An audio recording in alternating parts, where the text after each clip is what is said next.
صبح کے روز تروپتی کے وشنو نواسم کے قریب ہجوم کی زیادتی کے نتیجے میں 6 افراد کی موت ہو گئی اور کئی زخمی ہو گئے۔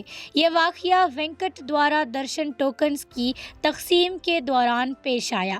ٹکٹنگ کاؤنٹر کے قریب زیادہ ہجوم کی وجہ سے افراتفری پھیل گئی، جس کی تصدیق ٹی ٹی ڈی کے چیئرمین بی آر نائیڈو نے کی۔ انتظامیہ نے فوری کارروائی کی اور تروپتی کے کلکٹر ایس وینکٹیشور نے بتایا کہ رات 9:30 بجے حالات قابو میں آ گئے۔ اضافی پولیس فورس تعینات کر دی گئی ہے اور ٹوکن کی تقسیم رات 1 بجے مکمل کر لی گئی۔ ٹی ٹی ڈی کے additional executive officer Venkaiah Chowdary نے زخمیوں کی عیادت کے لیے اسپتال کا دورہ کیا، جبکہ وزیر اعلیٰ این چندرا بابو نائیڈو نے ایک جائزہ اجلاس طلب کیا ہے اور ہلاک ہونے والے افراد کے خاندانوں سے ملاقات کریں گے۔